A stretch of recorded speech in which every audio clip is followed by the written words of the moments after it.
ሰላም እንዴት ቆያችሁን? ዛሬም በቆንጆ ድራማ ተመልሰናል። ላይክ እያደረጋችሁ ተጋብዘውልን። ፊልሙ ሲጀምር ታን የምትባል ልጅ ከጓደኛዋ ጋር ሆና በጭነት መኪና ተጋጭተው አደጋ ሲደርስባቸው እናያለን። ታን ከእንቅልፏ ስትነቃም ከአደጋው በኋላ ይህንን ተደጋጋሚ ህልም ማየቱን ስለለመደችው ስለ ጓደኛዋ ከዛ አደጋ በኋላ መስፈን አለመቻል እያሰበች ወደ መስኮቷ ትሄዳለች።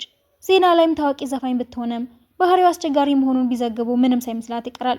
ማናጀሯን በር ላይ ተቀምጠውላት የነበሩትን ካርቶኖችን ይዛ ትገባለች። አንዱን ስትከፍተውም በቀይ ቀለም የተነከረ ማይክሮፎን ስታይ ሁሌም እሷ ላይ መጥፎ ማድረግ የሚፈልግ ሰው እንዳለ ስለምታውቅ ብትናደድም ታን ግን እንደዚህ አይነት ነገሮችን ስለለመደቻቸው ምንም ስሜት ሳታሳይ ትቀራለች። እሱን ታዩና ለፓርቲው እንዘጋጅ ትላትና መለባበሷን ትጀምራለች። ሜካፖን እያስተካከሏትም እሷ የምታረገውን ነገር በሙሉ የምታረግ ቀናተኛ ልጅ እንደለመደችው የእሷን ዘፈን ለማስመሰል ስትሞክር እያየቻት ትናደዳለች። ማናጀሯም እንድትረጋጋ በማሰብ የምትወደውን ከረሜላ ብትሰጣትም እንደማያስፈልጋት ትነግራታለች። በሌላ በኩል ቸዋን የሚባል በስራው የተካነ ዶክተር ከባድ ጉዳት የደረሰበትን ታካሚ ሲያድን እናየዋለን። ባልደረቦቹም በወጣትነት እድሜው ምን ያህል የተካነ እንደሆነ ማውራት ይጀምራሉ። እሱም ለዶክተሩ የታካሚውን ሁኔታ አስረድቶት ዞር ሲልም የተጣመመውን የታንን ፖስተር ያዩን ያስተካክለዋል። ታውቃታለህ እንዴ? አይ እኔ እንደሱ አይነት ታዋቂ ሰዎችን ማወቅ የምፈልግ ሰው አይደለሁም ቢልም ፊቷን ሁሉ ጠርጎላት ስለሄደ ባልደረባው ግራ ይገባል። ታን ዝግጅቱ ላይ እንደደረሰችም ጋዜጠኞቹ ፊት ቆማ ፎቶ መነሳት ትጀምራለች። ብዙም ሳይቆይ ግን ቅናተኛዋ ልጅ የእሷን አይነት ቀሚስ ለብሳ ትመጣና የሰውን ትኩረት እሷ ላይ ለማድረግ ትሞክራለች። ከታን ጋር ጥሩ ግንኙነት እንዳላት ለማስመሰል እጇ ልትይዛ ስትሞክርም ታን ጥላት ትሄዳለች።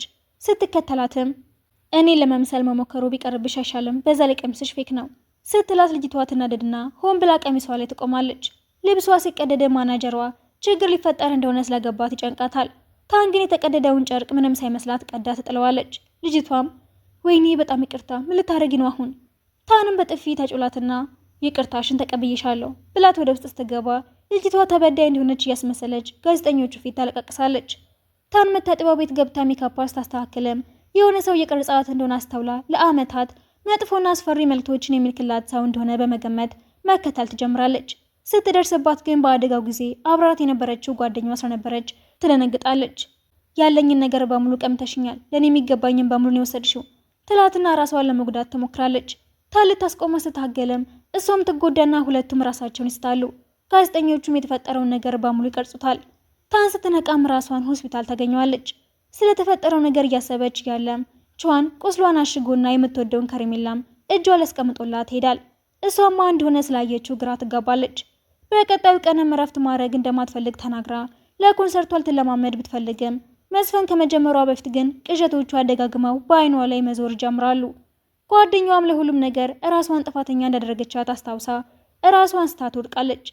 ተማሪ እያለችም ቸዋን ሚኒ ሚዲያ ውስጥ ይሰራ እንደነበረና እሷን በጣም ስለምትወደው ፍቅሯ ልትገልጽለት ወስና ብትሄድም ማይክሮፎኑ ክፍት ስለነበረ ሁሉም ተማሪ ይሰማታል።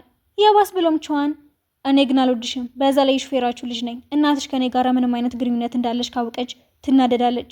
ካልወድከኝ ታዲያ ለምን የፀጉር ጌጡን አድርገህ ትዞራለህ?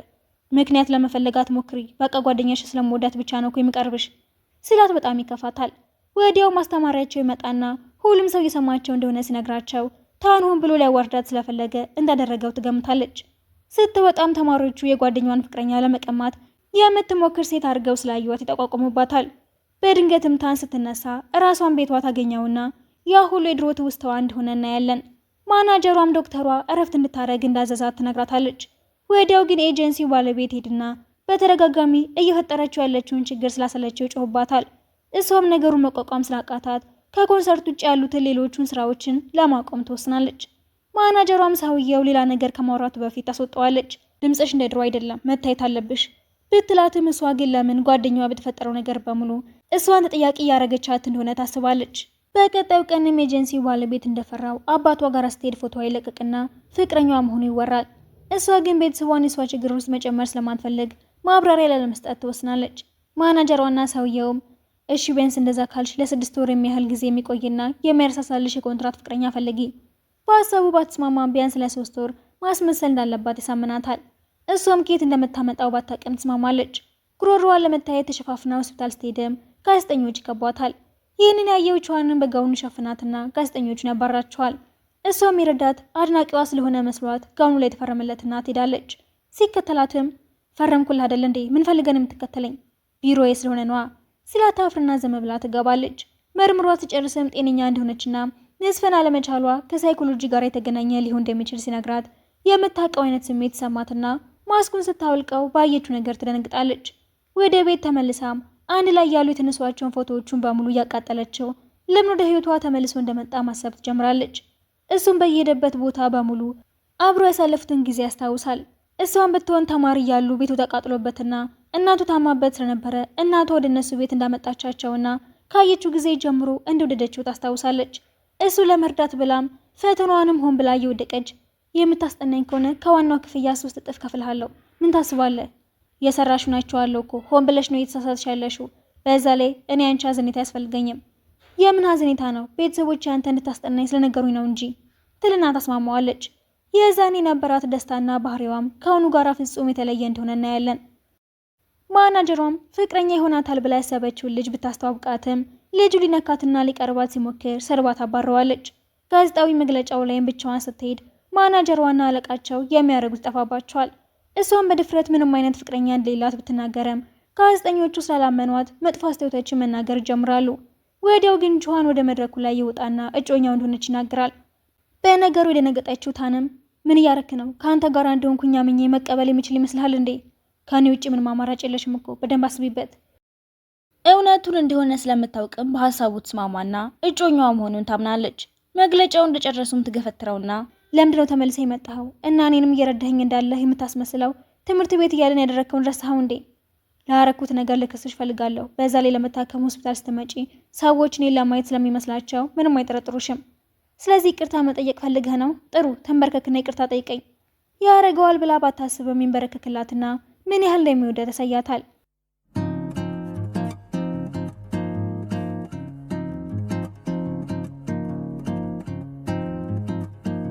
እሷን በድንገት መጸጸቱ ስላላሳመናት ቤቷ ለመኖር ሲሄድም እቃ የምታስቀምጥበት የነበረውን ጠባብ ክፍል ሰጠዋለች። ማናጀሯ አልተቃወማት ብትሞክርም ይህንን የማረገው ለአይህም ሆነ ድምፅህን ልሰማው ስለማልፈልግ ነው፣ ካልተስማማህ መውጣት ትችላለህ ብላው ትሄዳለች። እሱም አውቃ እንደሆነ ስለገባው ለመቆየት ይስማማል። ማታ ላይም ወደምትሄድበት ሊሸኛት ቢፈልግም ትታው ልትወርድ ስትል ጋዜጠኞች የተከታተሏቸው እንደሆነ ስላየ የተቀራረቡ እንዲመስል ያደርጋል። በድንገት ግን ከመኪናው ጀርባ የጆሃን ዘመድ የሆነ ልጅ ይመጣና ያስደነግጣቸዋል። ወደ ቤት ሲመለሱም ብዙ ውሃ አስጠጣ ስለነበረ በሁኔታው ግራ ትጋባለች። ማን እንደሆነ ስትጠይቀውም የጆሃን ዘመድ መሆኑን ተናግሮ መቀለድ ሲጀምርም ልታያቸው እንደማትፈልግ ተናግራ ጠላቸው ትሄዳለች። ጆሃንም እንዲኖር ከፈቀደችለት በኋላ መልሳ እንዳታባረረው ስለፈራ አስቸጋሪ ዘመዱን የእሱ ቤት ሄዶ እንዲቆይ ፓስወርዱን ይነግረውና ያባረዋል። ታን መታጠቢያ ቤት ገብታ ከሲንኩ ላይ ጸጉሯን ለማውጣት ስትሞክር ጥፍሯ ገብቶ ይቀረቅራል። በድንገት ግን ጆሃን ሲመጣባትም አፍራ ለምንድነው ሳታንኳኳ የገባኸው? በሩ ክፍት ነበረ። በዛ ላይ ሻወር የምወስድበት ሰዓት ደርሷል። እሷም አፍሮ ይወጣል ብላ አስባ እኔ ግን አልጨረስኩም፣ ከፈለክ እኔ የፊት ልብስን አውልቀው፣ ምንም አይመስለኝም ትለውና ማውለቅ ሲጀምር ግን ላለማየት ጥርሷን መቦረሽ ብትጀምርም የምትገባበት ይጠፋታል። እሱም እያሾፈ እርዳታ ብትጠይቂ እኮ ምላስሽ አይቆረጥም፣ ለማንኛውም ከዚህ በኋላ ሁሉንም ነገር ማጽዳት የኔ ስራ ይሆናል ብሎ ጥፍሯን ያወጣላታል። ወደ ሳይካትሪስቱ ጋር መቼ ለመሄድ እንዳሰበች ጠይቃትም እብድ አድርጎ እንዳሰባት ጠርጥራ ተናዳ ልትሄድ ስትል ይዛትና እላዩ ላይ ትወድቅበታለች። መንጭቃው ስትሄድም በፊት ለሱ ብላ ያደረገችውን ነገር ማስታወስ ይጀምራል። እነሱ ቤት በሚኖርበት ጊዜም ሸክም እንደሆነባቸው ስለሚያስብ በራበው ቁጥር ውሃ በመጠጣት ሆዱን ለመሙላት ይሞክር እንደነበረና እሷ ምግብ እንዲያበስልላት ጠይቀው ሆን ብላ እንዳልጣፈጣት አስመስላ እንዲበላ ታረገው እንደነበረ ያስታውሳል። በቀጣዩ ቀንም ለታን ቁርስ እየሰራ በድንገት እህቷ በሩን ከፍታው ትገባለች። ታንም ልትንጨባረረች ስትወጣ እህቷን በማየቷ ትደነግጣለች። እህቷም ለማየው ነገር ጥሩ ማብራሪያ ሊኖራችሁ ይገባል፣ አለበለዚያ ግን ሁለታችሁንም አለቃችሁም አስቀምጣ አስታፋጥጣቸውም ጆሃን መስፈን አለመቻሏ ሊናገር ሲሞክር ታንም ስርዓት ሄድም እንዴ ረፍዶብሃል ብላ ታስቆመዋለች። በጥቂት ጊዜ ውስጥ ነገሮችን የማስታስተካከል ከሆነ ወደ ቤት እንድትመለስ ትነግራት ትስማማለች። አዲስ ዘፈን መስፈን እንዳለባት ተደውሎ ሲነገራትም እንደማትችል እያሰበች ግራ ትጋባለች። ከጓደኛዋ ጋር ያሳለፉትን ጊዜ አስታውሳ ሆስፒታል ተጠይቃ ስትሄድም ጆሃን ሁኔታዋ ጥሩ እንዳልሆነ ነግሮ ያስቆማታል። ወደ ጓደኛዋ ክፍል ሲመለሰም እቃዎቹን በሙሉ በታትናቸው ያገኛታል። እሱ ሲመጣም ወዲያውኑ ለስለስ ብላ ልታቅፈው ስትሞክር ያስቆማትና ማስመሰልሽ ነው፣ ምን እያረግሽ እንደሆነ ግን ታውቆሻል። እያስመሰልኩ አይደለም፣ ግን ታለን የሚገቡኝን ነገሮች ወስዳ ደስተኛ ህይወት ስትኖር ላይት አልችልም። ከዚህ በፊት የሚበቃሽን ያህል ጎድተሻታል፣ አቁሚ በቃ ብለዋት ይወጣል። ታን ዘፈኑ ለመቅረጽ ብትሄድም ጓደኛ ያለቻትን ያስታወሰች ምንም ነገር መናገር ያቅታትና ቅጂውን ይታውታል። ወደ ቤት ተመልሳ በሁኔታዋ ስታዝነም ቿን ፈልጎ ያገኛታል። ምንም መስፈን አልቻልኩም። ሲጀመር ድምጼ መጥፎ ነገር ብቻ ነው የሚያመጣው። እንደሱማ አትበይ፣ የአንቺ ድምጽ ጥሩ ነገር እንጂ መጥፎ ነገር አምጥቶ አያውቅም ብሎ ሰቅፋት ወደ ድሮ ትዝታዋ ትመልሳለች። ትምህርት ቤት ውስጥ ለክፍላቸው አለቃ ሲመርጡም ለእሷ ብቸኛ ድምጽ የሰጠው ቿን ስለነበረ ደስ ብሏት ያየችው ጓደኛዋ የሹፌራቸው ልጅ እንደሆነ ነግራት እንደማይመጥናት ልታስረዳት ብትሞክርም ታንክን ሳትቀበላት ትቀራለች። የሆነ ቀን ላይም ዝናብ እየጣለ ዣንጥላዋን ዘርግታለት አብረው ወደ ቤት እንዲሄዱ ትጠይቀዋለች። አንተን የመረጥከኝ ጽሑፍህን አውቀዋለሁ፣ ልትዋሽኝ እንዳትሞክር፣ ትወደኛለህ እንዴ? በውረጂ ምንድን የምታወሪው ብሎ ጥሏት ሲሄድ ታስታውሳለች። ጠዋት ስትነቃም ህልሞቿ በመደጋገማቸው የተሰላቸች የምትወደውን ከረሜላ ትበላና ሳይካትሪስቱን ማየት እንዳለባት ትወስናለች። ቿን ከገበያ ሲመለስም እህቷ ቆማ ተጣብቀውና ታንን በድጋሚ የሚጎዳት ከሆነ ይቅር እንደማትለው ታስጠነቅቀዋለች። ዘመዱም የታን በር ላይ ቆሞ በድምጽ ማጉሊያ ሲለፈልፍ ተናዳ ትወጣና እንደ ልጅ መጣላት ይጀምራሉ። እህቷና ቿንም ሲመጡም ጥሉማ እንዳስጀመረው ሲከራከሩ ይቆያሉ። ታንም ተናዳ እህቷን ብቻ አስገብታት በሩን ዘጋባቸዋለች። ቿን ተናደደ ያየው ዘመዱም ለሱ ምን ያህል አስፈላጊ ብትሆን አብሯት ለመኖር እንደዚህ እንደሚለማመጣት እያሰበ ግራ ይጋባል። ታንም ቿን ያዘጋጀላትን ሳይካትሪስት ለማየት ተሸፋፍና ወደ ውሃው ዳርቻ ጋር ትሄድና ክሊኒክ ውስጥ ብዙ ሰው ስላለ ብዬ ነው፣ ያው ማንም ሳያውቅ ተሽሎኝ ወደ ስራ መመለስ ለምፈልግ ነው ብላ ሁኔታዋን ታብራራልታለች። ስትመለስ ግን ድርጅቱ በሷ ቦታ ተተክታ የምትዘፍን ሌላ ሰው እንዳገኘ ስትሰማ በጣም ይከፋታል። ይህንን ካደረግን እኮ ሰዎች እያታለልን የሚሆነው፣ እውነቱ ከወጣ ችግር ውስጥ እንገባለን። ምንም አትጨነቂ፣ ያገኘናት ልጅ የአንቺ አድናቂና የድሮ ጓደኛሽ እንደሆነች ነግራናለች፣ ምንም ችግር አይፈጠርም ይሏትና የተባለችው ልጅ ስትመጣ ታን እንዳየቻት ድሮ ላይ በሷ ምክንያት ያሳለፈችውን ማስታወስ ትጀምራለች። ልጅቷ አድናቂዋ እንደሆነ ተናግራ ጓደኝነት ለመመስረት እንዲያመቻት ኬክ ብትገዛላትም ታን የማትወደው ስለነበረ ያለ ኬኩ ጓደኛ መሆን እንደሚችሉ ልታስረዳት ትሞክራለች። ችክ ስትልባት ግን ኬኩ ልጅቷ ላይ ይወድቅባትና በአካባቢው የነበሩ ተማሪዎችም ታንን ጥፋተኛ ያረጓታል። ልጅቷም ወደ ክፍሏ ተመልሳ ተበዳይ እንደሆነች ስታስመስል የታን ጓደኛ ሰምታ ልታግዝላት ትሞክራለች። ታን ወደ ክፍል ስትመለሰም ልጆቹ ባላጣሩት ነገር ሲናገሯት ያን የሚባል ልጅ መጥቶ እንዳዳናት ታስታውሳለች። አስመሳይዋ ልጅም እግሯ ላይ ተደፍታ አባቷን ማሳከሚያ ብር ስለሚያስፈልጋት እንድትቀርጸው ትለምናታለች። ታንም ያለችውን በሙሉ ትቀዳትና እንደ በፊቱ ተንኮል ካሰበች ግን እንደማትለቃት ትነግራታለች። ማናጀሯንም ከዚህ በኋላ እንደዚህ አይነት ነገር ከተደገመ ኮንትራቷ እንደምታፈርሰው ግልጽ ታደርገዋለች። ዘፈኑ ከወጣ በኋላም የሆነ ሰው የእሷ ድምፅ አለመሆኑን ስለሚያውቅ እንዲገናኙ ይቀጥራታል። እሷም ተሸፋፍና የተቀጠረችበት ቦታ ስትሄድም አሁን ላይ እንደ ሰዋ ታዋቂ ዘፋኝ የሆነውና ከውጪ በቅርቡ የመጣውን ያንን ስታገኘው ተረጋጋለች። ትምህርት ቤት ስላሳለፋቸው ጊዜዎች ሲያወሩ ቆይተውም ግን ለምንድን ነው ቿንን ጮኛሽ አድርገሽ የተቀበልሽው? ያንን ሁሉ ካደረገብሽ ነገር በኋላ አሁንም ትወጂዋለሽ? አይ ለታይታ ብቻ ነው፣ እንደ ድሮ ጅል አይደለሁም ብትለውም ከልቧ እንዳልሆነ ይገባዋል። ወደ ኤጀንሲው ሲመለሱም ቿን የጠበቃት ያገኙታል። ከያን ጋር ሲያት ግን ቀንቶ ሰዎቹ ፊት ምን ያህል እንደሚዋደዱ ለማሳየት ሲሞክር ያመሃላቸው ይገባል። ማናጀሯም ከቿን ጋር ባህር ዳርቻው ላይ ተዝናኑ ቀርጻቸው ግንኙነታቸውን የበለጠ አሳማኝ ለማድረግ እንዳሰበ ትነግራትና ትስማማለች።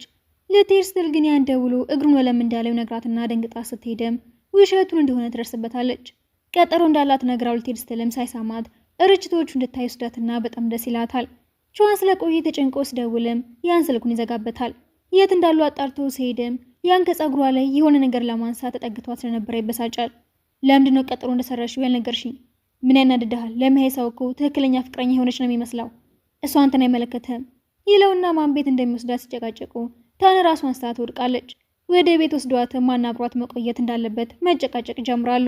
ድሮ ትምህርት ቤት እያሉም ያን ይወዳት ስለነበረ ለእሷ ብሎ እንደተቀጣና ቅጣቷንም አብሮ እንደተቀጡ ያስታውሳል። ቿን ግን እንደሚያምናት ብትጠይቀውም መልስ አይሰጣጥሏት ሄድና ይከፋታል። ያ እንዳይከፋት ብሎ ርችት ለማየት ማታ ላይ ቢቀጥራትም ቿን ስለጠራት ወደ እሱ ጋር ትሄዳለች። እሱም ከካፌው ቪዲዮን ለምኖ ተቀብሎ ምንም እንዳላጠፋች ከማረጋገጡም በላይ ልጅቷ ይቅርታ እንድትጠይቅ እንዳደረጋት ያሳያት ደስ ብሏት ታቅፈዋለች። ይህንን ያየው ያንን በጣም ተበሳጭቶ እንደነበረ ያስታውሳል። አሁንም ቢሆን ምግብ ሰርቶላት ወደ ክፍሉ ሲገባ ቿንንም እዛው ስላየው በጣም ይቀናል። በቀጣዩ ቀንም ተሽሏት ስለነበረ ወክ ለማድረግ ስትወጣ ቿን መድኃኒቶችን ይዞላት ይሄዳል። መንገድ ላይ የሚሆኑ ፍቅረኛሞች ፊኛ ይዘው ስታያቸው አንቺም ትፈልጊያለሽ እንዴ? አይ አልፈልግም ብላ ብትዋሻውም አይኗን ከነሱ ላይ ተተክሎ መቅረቱን ስላስተዋለው ዘና እንዲል ይወስዳትና ጥሩ ጊዜ ያሳልፋሉ። ሳይካትሪስቱን ለማየት ስትሄድም ለምንድን ነው የድሮ ስልክ የምትጠቀሚው ግን? የጓደኛዬ ስጦታ ስለሆነ ነው፣ ልጥለው አልፈልግም ትለውና ተማሪዎች እያሉ ለቹዋን ምኞቷ እናቱ ደህና እንድትሆንለትና ከጓደኛዋ ጋርም ዘፈን መስራት እንደሆነ ስትነግረው እሱ ደግሞ ሁሉ ምኞቶቿ እንዲሳኩ እንደሚመኝላት የነግራትን ታስታውሳለች። በቀጣዩ ቀን ሚያን ለአዲሱ ዘፈኑ ቪዲዮ እንድትቀረጽለት ይጠይቃትና ትምህርት ቤት ወስዳታል። ታሪኩም ከሷ ታሪክ ጋር ስለተመሳሰለባት መተወን አቅቷት እየሮጠች ስትወጣ ይከተላትና ሆን ብዬን ያደረግኩት ያሳለፍሽው ነገር በድጋሚ ተጋፍጠሽው እንድትታዩ ፈልጋለሁ ሲላት ቹዋን ቪዲዮ ስለምን እንደሆነ ስለገባው ተናደው ሊያናግረው ሄድና በድጋሚ መጣላት ሲጀምሩ ታንጥላቸው ትወጣለች። ሳይካትሪስቷም ስሜቷ እስካልተረጋጋ ድረስ ዘፈን መስፈን እንደማትችል ሲነግራት አጠገባቸው የነበረችው አስመሳያ ልትሰማውና ማናጀሮቿ ጋር ሄዳ ቀሪውን ዘፈንም ለእሷ እንዲሰጧት ጠይቃቸዋለች። ሰውየው ሊስማማ ሲለ ማናጀሯ እነሱ ምንም ባልነበራቸው ጊዜ የደገፈቻቸውን ታንን መግዳት እንደሌለባቸው ታስታውሰዋለች።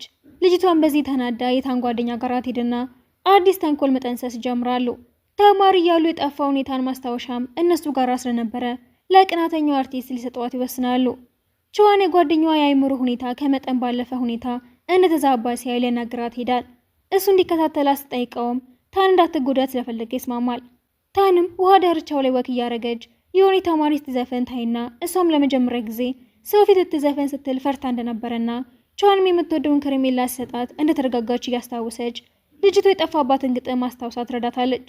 እህቷን ለማግኘት ስትሄድም ለድርጅቷ ማስታወቂያ ልትሰራላት እንደምትፈልግ ትነግራታለች። በሀሳቧ ስትስማማም ለኢንተርቪው እሷንም ጨምሮ ቅናተኛው አርቲስትም እንደምትመጣ ሳውቃት ትሄዳለች። ወዲያው ግን ቅናተኛው አርቲስት የማስታወሻ ደብተሯን ፎቶ ልካላት መታ የማትወስደው ከሆነ እንደምታቃጥለው ትዝታለች። ከየት እንዳገኘችው ብትጠይቃትም መልስ ሳትሰጣት ስለቀረች ከኢንተርቪው በፊት የተባለችበት ቦታ ሄዳ ማስታወሻዋን ብታገኘውም በሩን ግን የሆነ ሰው ከውጭ ስለዘጋባት መውጣት ሳትችል ትቀራለች። ቅናተኛው አርቲስትም ምንም እንዳልደረገ ሰው ኢንተርቪው ላይ በሰዓቷ ተገኝታ ስለ ታን መጥፎ አስተያየቶችን ሰጣለች። እህቷ ግን እዛው ስለነበረ ታስቆማትና ለቻንስ ትደውልለትም ታብሌቷ ላይ የተላከላትን መልእክትና ያለችበትን ቦታ ስላየው በፍጥነት ሄዳል። እያለቀሰ ሲያገኛትም አቅፋ ያጻናታል። ሊወጡ ሲሉም ሊወድቅባት ከነበረው ትልቅ ብረት ያድናትና እጁን ይጎዳል። ለአምቡላንስ ለመደወል ስትሞክርም ያን ከቻን ጋር አውርተው ስለነበረ ቀድሞ ይደርስላቸዋል። እሷም ኢንተርቪውን ትታ ሆስፒታል መሄድ ብትፈልግም ቹዋን ግን ይከለክላታል። ታን ወደ ኢንተርቪው ስትገባም ልጅቷ ደንግጣ እንዴት ነው የመጣሽው? እቅድሽ አልተሳካም። በዛ ላይ ብቻዬን ሳይሆን ፖሊስ ይዤ ነው የመጣሁት። ውጪ፣ እየጠበቁሽ ነው። እንዴ ቀልድ እኮ ነው፣ እንድትጎጂ እኮ አስቤ አይደለም ያደረኩት ስትል በጥፊ ታጩላታለች። ሰዎቹ በተፈጠረው ነገር ግራ ሲጋቡም እህቷ አረጋግታቸው ታን እንድትመረጥ ታረጋለች።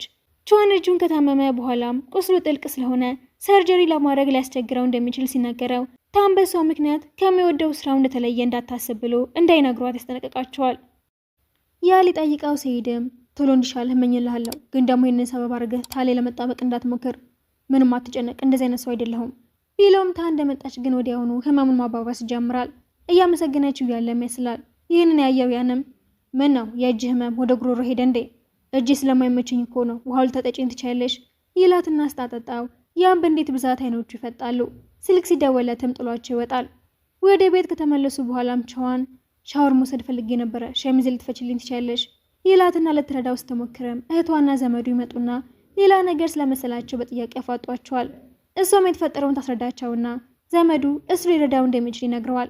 እህቷም የማስታወቂያ ኮንትራቷን አስፈርማት ለቀረጻ ሌላ ቦታ እንደሚሄዱ ስትነግራትም እህቴ እባክሽ ቹዋንም እንዲመጣ ፍቀጅልኝ፣ እንደዚህ ሆኖ ብቻው ልተው አልችልም፣ ታውቆሻል ግን ወደ ድሮ ባህርሽ የተመለሽ ነው ስትላት ተማሪ ያለች የልደቷ ቀን ላይ ጓደኛዋና ያን ሲያከብሩላትና ስጦታ ይሰጧት ቹዋን የሱ ስጦታ ርካሽ እንደነበረ በማሰብ ጥሏት ቤድም ተከትላው የልደት ዘፈን እንዲዘፍንላት እንዳደረገችው ታስታውሳለች። እህቷም ሌላ ዕድል ልትሰጠው እንደወሰነች ስለገባት አብሯት እንዲሄድ ትስማማለች። ሆቴላቸው ጋር ሲደርሱም ክሬሟን ልትቀበለው ወደ ቹዋን ክፍል ስትሄድም አልጋ ልብሱን ለማንጠፍ ሲቸገር ታየውና ላንጥፍልህ እንዴ? የምትችው አይመስለኝም ግን ሞክሪ። እሷም በራስ መተማመን ተሞልታ ለማንጠፍ ብትሞክርም ውስጥ ገብታ ስትደናበር ዚፑን ዘግቶባት እዛው ያስቀራታል። አንተ ሌላኛው እጅህንም እንድሰብርልህ ካልፈለግ አስወጣኝ ስትለው እዛው እንዳለች ግንባሯን ስማትና ታፍራለች። ጓደኛዋም ዶክተሮቹ ቹዋን ታንን ለማዳን ብሎ እጁ እንደተጎዳ ሲያወሩት ሰማቸውና በቅናት ተነሳስታ ልትበቀላት ሌላ እቅዳውን ማውጣት ትጀምራለች። እነ ቹዋንም የበለጠ እየተቀራረቡ ጥሩ ጊዜ ማሳለፋቸውን ይቀጥላሉ። በቀጣዩ ቀን ግን ጓደኛዋ በሰው ምክንያት ቹዋን ላይ የደረሰበትን በሙሉ ትነግራታለች። ማታ ላይ መዋኛው ጋር ሆኖ እጁን ሲያይ ታየውና በጣም ታዝናለች። በጣም አዝናለሁ፣ በእኔ ምክንያት እንደዚህ እንዲፈጠር አልፈለኩም ነበር ብላ ስታለቅስ እንባዋን እየጠረገ ምንም አትጨነቂ፣ ያንቺ ጥፋት አይደለም። በድጋሚ ነገር ቢፈጠር ራሱ ተመሳሳይ ነገር ነው ማድረገው። በቀጣዩ ቀንም ቤተሰቦቿ ሊያገኟት ሄዱና ቿንንም ሳይወት ደስ ይላቸዋል። ጓደኛዋም ደጋግማ እየደወለች ስላስቸገረችው ሊያገኛት ሄድና ስለ ጉዳት የነገርሻት አንቺ ነሻ? ከዚህ በኋላ አንቺ ሐኪም መሆን አልፈልግም፣ ከሁለታችንም ራቂ። ውሸትህን ነው፣ እኔን የምትወደኝ አሁን ውሃ ውስጥ ብገባ እንኳን እንደምታድነኝ አውቃለሁ አይደለ? ትልና ዘላ ስትገባ ደንግጦ ለድናት ቢሞክርም አቅፋ አለቅ ትለዋለች። ታን ስታያቸውን በመሃላቸው የሆነ ነገር እንዳለ ጠርጥራ ትደነግጣለች። በነጋታውም ቿንን በቃ ኮንትራታችን ስላለቀ ወደ ከተማ ስመለስ እቃህን ይዘህ እንድትወጣ ፈልጋለሁ። ለምንድን ነው እንደዚህ የምታደርጊው? ይህንን ሁሉ ጊዜ የውሸት ነበረ እንደ ወደድሽኝ ስታስመስይ ነበርሽው። ለምን አንድ ላይ እንደሆነን እኮ አንተም ታውቀዋለህ። ማብራራት አይጠበቅብኝም። እንደ ድሮ እንድትጎዳይ ልፈቅድልህ አልችልም ብላው ትሄዳለች። ወደ ቤቱ ተመልሶን በተፈጠረው ነገር ሲያዘን ዘመዱ ያደረገው ነገር ካለ እንዲያስታውስ ይመክረዋል። እሱም ወዲያውኑ ከጓደኛዋ ጋር የተፈጠረውን እንዳየችው ጠርጥሮ እንዴት አድርጎ እንደሚያሳምናት ማቀድ ይጀምራል። ታን ከእንቅልፏ እንደተነሳች መታጠቢያ ቤት ስትገባ እሱ የጻፈላትን መልእክት ታገኘዋለች። ፍሪጁ ጋርም ሁሉ ሙሉ ሆኖና የተለያዩ ምግቦችን ሰርቶ ያስቀምጥላታል። ልብሷ ልትቀይር ስትልም በድጋሚ በእሱ የተጻፈ ሌላ መልእክት ታገኛለች። ወዲያው ግን ቅናተኛው አርቲስት ደውላትና ከሀሳቧ ታነቃታለች። እንደተገናኙም ባረገችው ነገር እንደተጸጸችና ማስታወሻውንም የሰጠቻትም አስመሳዩ ልጅ እንደሆነ ትነግራታለች። ጓደኛዋና አስመሳዩ ልጅም ተገናኝተው ታንን እስከ መጨረሻው የሚያስወግድበትን እቅድ ያወጣሉ። ታን ከቿን ጋር መለያየቷ ተሰምቶም ማናጀሮቹ የሚደርስባቸውን ኪሳራ እያሰቡ እያለ አስመሳዩ ልጅ በሷ ቦታ ለመተካት ራሷን አዘጋጅታ ትሄዳለች። ቿንም እጁ እንዳልዳነለት ያወቀችው ጓደኛዋም አበባ ይዛለት ሄድና ጉሮሮሽ ከዳነ ቆይቷል አይደለ? ታንን ጥፋተኛ ለማድረግ ብቻ ነው እንደተጎዳሽ የምታስመስይው። በጣም የምታስጠይ ሰው እኮ ነሽ። እኔ እኮ እወድሃለሁ። በዛ ላይ አሁን ታን ያላት ነገር በሙሉ እንደማይገባት አንተም ታውቃለህ። አይ አላውቅም። እኔ ማውቀው ብቸኛ ነገር ምን ያህል ህይወታችንን ለማበላሸት እየጣርሽ እንደሆነ ብቻ ነው። ጥሩ እንግዲያውስ እኔን ጎርታችሁ ደስተኛ ህይወት እንደማይኖራችሁ በደንብ ነው ማሳየህ ብላው ትወጣለች። ያንም ከታን ጋራ ሳይካትሪስቱ እንድታየው ሆስፒታል አብሯት ሄድና እንደሚወዳት ለመናገር ወስኖ ትከሻዋን ሲይዛት ቿንም ይደርስና ምንም ሳይናገር ሊፍት ውስጥ ገብቶ ይቆማል። እሷም እጁ እንደተሻለው ስታይ ደስ ይላታል። ወዲያው ግን ሊፍቱ ተበላሽቶ ሲቆምም ቿ እንደምትፈራ ስለሚያውቅ ዘሎ ያቅፋታል። ያንም ምንም ያህል ቢጠረም ሁለቱ መሃል መግባት እንደማይችል ይገባዋል። ቿን እርዳታ ለመጥራት ሲሞክርም ሊፍቱ መስራቱን ይጀምራል። ያንም ምንም ሳይናገር እጇን ይዘዋት ይወጣል። ታንም ከቿን ጋር ከተለያየች በኋላ ለመጀመሪያ ጊዜ ለአድናቂዎቿ ዘፈን ለማቅረብና ስለ ህመሟም እውነቱን ለመናገር ወስና መድረክ ላይ ትወጣለች። መናገር እንደጀመረች ግን አስመሳይዋ ልጅ የእሷን ዘፈን እየዘፈነ ትገባና እስከዛሬ ዘፈኖቹን የሰራቸው እሷ መሆኗን ትናገራለች። ታን ራሷን ለመከላከል ስትሞክርም የኤጀንሲው ባለቤት ከልጅቷ ጋር ተባብሮ እሷን ውሸታም ያደርጋታል። ልጅቷም ከትምህርት ቤት ጀምሮ ትበድላት እንደነበረ ትቀባጥራለች። አድናቂዎቿ ማንን ማመን እንዳለባቸው ግራ ሲጋቡም ማናጀሯ ችግር እንዳይፈጠር አስባ ይዛ ትወጣለች። ታን የሆነው ነገር አልገባ ስላትም ጓደኛዋ ትሄድና እና ስሜቱን አስረጅኝ እስኪ፣ ሰማይ ላይ ስትንሳፈፊ መስሎሽ ነበራ? አሁን ግን በአንዴ ተፈጥፍጠሻል። ቆይ ግን ምን አድርጌሽ ነው እንደዚህ ይሆንሽ ያለሽው? አደጋው ከሆን ብለን የፈጠረው ነገር አልነበረም። በጣም ራስ ወዳድ ስለሆንሽ ነዋ። እኔ የነበረኝን ቦታ ሳጣ አንቺ ግን ከፍ እያልሽ ነበር ሄድሽው። እኔም ልክ እንዳንቺ ነበረ ማናጀሬ ከርቶኝ በሌላ ሰው የተተካሁት። አንቺም ደግሞ ተባብረሻቸዋል። መስፈን እንዳቆም ከፈለግሽ አደርገዋለሁ፣ ግን ባላጠፋሁት ነገር እንድትከሺ መቼም አልፈቅደልሽም ብላ ስትወጣ ያንም ያወሩትን በሙሉ ሲሰማ ስለነበረ ጓደኛዋ ጋራ ገብቶ ለምንድነው ግን ይህንን ያህል የጠላሻት? ባካት ታስመስል። ራስ አይደል እንዴ ከልጅቷ ጋር እንደተባበረ ይገናኝኝ? ግን እኮ ታን እንዳትጎጃት ነግሬሽ ነበር። እሱ ሊሆን አልቻለም። አንተም ከኔ በምንም አትሻለም። ከተፈጠረው ነገር በኋላም ታን ትጠፋለች። እህቷ ማናጀሯና ቿን ሆነው ማፈላለግ ይጀምራሉ። ቿን ወደ ድሮ ቤታቸው ሲሄድም ተማሪ እያሉ የተነሱትን ፎቶ እያየችው ያገኛታል። ልጅ ያለች ምስኪን የነበረችው ጓደኛዋ ምን ሆና እንደዚህ እንደሆነች እያሰበችም የምወዳቸው ሰዎች በሙሉ ከጎኔ ሊሆኑ ፈቃደኛ አይደሉም፣ በጣም ብቸኝነት የተሰማኝ ነው ስትልም እጇን ይዛትና እንደዛ አትበይ፣ ከልባቸው የሚወዱ ሰዎች ሁሌም ከጎንሽ ናቸው እና ደግሞ አሁን ንጹህ ሰው እንደሆንሽ አረጋግጠሽ ስምሽን ማደስ ላይ ብቻ ተኩሪ እና ደግሞ ምንም ቢፈጠር ከጎንሽ እንደመሆነ ወቂ ብሎ ያጽናናታል። ልትተኛ ስትሞክር ግን እየቃዠች ስለነበረ ደንግጣ ትነሳለች። ቿንም እንዳያት ካጠገቧ ይሆናል። አባቱ በስጦታ መልክ የሰጠውን ካሜራ ላይም መጀመሪያ ላይ የተቀረጸችው እሷ እንደነበረች አስታውሶ ይነግራታል። እሷም እና የዛኔም ተወዴ ነበረ ማለት ነው? ካየሁሽ ቀን ጀምሮ ነበር የምወድሽ፣ ግን ደግሞ አባቴ አንድ ላይ ካየን በኋላ እንደ አንቺ አይነት የሀብታም ልጅ መቼም ከእንደኔ አይነት ሰው ጋር እንደማትሆን ነበር የነገረኝ። እናትሽን ብትሆን ለአንቺ በማሰብ እንደርቅሽ አስጠነቀቀችኝ ስላት ይሄ እንደተፈጠረ ስለማታውቅ ታዝናለች። ለልደቷ ገዝቶላት የነበረውን ጌጥ እየሰጣትም የዛኔ ያን የሰጠሽን ውድ ጌጥ ሳየው የኔ እንደማትወጁ አስቤ ነበር የደበኩት። ጓደኛሽን ብትሆን እናቴን ጥሩ ሆስፒታል እንደምታሳክምልኝ ቃል ገብታልኝ እንዳዋርድሽ ጠይቀችኝ። መስማማት ባልፈልግም ለእናቴ ስል ግን አደረግኩት። እንደዛ ሲያሰቃዩ ሳይም በጣም ነበር የከፋኝ። ቃል በገባችሁ መሰረት እናቴን ጥሩ ሆስፒታል ካስገባቻት በኋላም ውጭ ያለችው አክስቴ ሁኔታችን ስትሰማ እሷ ጋር ወሰደችኝና ትምህርቴንም እንደ አዲስ እዛው ቀጠልኩ። ስለ አደጋችሁ የሰማሁትም ጓደኛሽ ለመታከም ውጭ የመጣች ጊዜ ነበረ። ተመልሳ እኔንም ለመቅረብ ብትሞክርም አንቺን ብቻ እንደምወድሽ ነግሬ ራኳት። ነገሮች ሲስተካከሉልኝም አንቺን ለማግኘት መጣው። አውቃለሁ ብዙ እንደበደልኩሽ፣ ግን እባክሽ ቅርበኝና የመጨረሻ ዕድል ስጪኝ። በቀጣዩ ቀንም ኤጀንሲው ባለቤት ለአስመሳይዋ ልጅ ጋዜጣዊ መግለጫ ሲያዘጋጅላት የታ ማናጀር ክብረ ቢስና ከሃዲ እንደሆነ ነግራው ስራዋን ትለቃለች። መግለጫው ላይም ጋዜጠኞቹ ስለ ልጅቷ ሳይሆን ስለታን መጠየቅ ይጀምራሉ። እሷም ማናጀሯንና ቻውን ከጎኑ አድርጋ በኩራት ሄድና ልጅቷ ስትለምናት የሚያሳየውን ቅጅና ዘፈኖቹ የሷ መሆናቸውን መረጃ ሰጥታ ታወርዳታለች። ማታ ላይም ድላቸውን ለማክበር እነታን አንድ ላይ ይሰባሰባሉ። እሷም የራሷን ኤጀንሲ ለመመስረት መወሰኗን ትነግራቸዋለች። ያንም ከቹዋን ጋር አንድ ላይ እንደተመለሱ ነግራው ላደረግላት ነገር በሙሉ ስታመሰግነው በጣም ይናደዳል። ወዲያውም ጓደኛዋ እንዲገናኙ ጠይቃትና ስትሄድም ጓደኛዋ የድሮ ስልኬን ስከፍተው በየቀኑ የላክሽልኝን መልእክቶች አየኋቸው፣ የረሳሽ መስሎኝ ነበር እኮ በጣም ይቅርታ ስትላት ታቅፋታለች። ጓደኛዋም ቹዋን ወድጄው አላውቅም፣ አንቺን የቀማኝ ስለመሰለኝ ነበረ ላላያቸው ሞከርኩት፣ ይቅርበኝ፣ እኔም በማወቅሽ እንደሚጸጽትሽ እርግጠኛ ነኝ። በፍጹም አይጸጽተኝም፣ ሁሌም እኮ ጓደኛዬ ነሽ ትላትና አዲሱን ኤጀንሲ አንድ ላይ እንዲገነቡ ታሳምናታለች። እሷ ምንም ባይገባትም ያን ግን ከዚህ በፊት ተንኮል ሲሰሩ እንደተባበራት በግልጽ ትነግራታለች። ታንም ነገሮችን በደንብ ስታሰባቸው የቀዳችውን ሊያጠፋው የሚችለው እሱ ብቻ እንደሆነ ትደርስበታለች። ስልክ ተደውሎላትም ያን ራሱ መቻል ስላቃተው እንድትወስደው ይነገራታል። ስትደርስም ያን ወደ ድብቅ ክፍል ወስዳትና በእሷ ፎቶ መሞላቱን ስታየው የሚከተላት የነበረው ሰው እሱ እንደሆነ ይገባታል። እሱ ምንም ሳያፈር እኔ እኮ ከዛ ቻን ከሚባለው ሰው ብዙ እጥፍ ነበር የሚሻለው፣ ለአንቺ ብዬ እኮ ነው ታዋቂ ዘፋኝ የሆንኩት፣ ከኔ ጋር ነበር መሆን የነበረብሽ። አንተ የምርም አብድሃል፣ መታከም አለብህ፣ ግን ራስን ከቻን ጋር ማወዳደርህ ራሱ የሚያሳፍር ነገር ነው ብለው ልትሄድ ስትልም ይዟት መለመን ይጀምራል። ቻንም በትክክለኛው ሰዓት ደርሶ ይመታውና ያስለቅቃታል። እሷም እንዲጎዳው ስላልፈለገች ይዛው ትወጣለች። ደስታዋን ከቻን ጋር ለማክበር እያሰበችም ወደ ቤት ስትገባ መሬቱ በአበባ ተሞልቶ ታገኘዋለች። ቻንም ዩኒፎርሙ ለብሶ ይጠብቃታል። አበባውን ሰጥቷትም ተንበርክኮ አግብተሽ ሙሉ ህይወትሽን ከኔ ጋር ለመኖር ፍቃደኛ ነሽ? እምቢ ትለኛለህ ብለህ አትፈራም እንዴ? ሙሉ ህይወቴን ይህንን ነገር ለማድረግ ጠብቅ ነበረ። ለዛም ነው የጸጉር ጌጥሽን ያላወለኩት። እምቢ ብትይ ራሱ ደግሜ ሞክራለሁ ሲላት ደስ ብሏት ፈቃዷን ሰጠውና ቀለበቱን ያደረገላት። ሁለቱም እንደተመኙት አንድ ላይ ሲሆኑ እያሳየን ፊልሙ ይጠናቀቃል።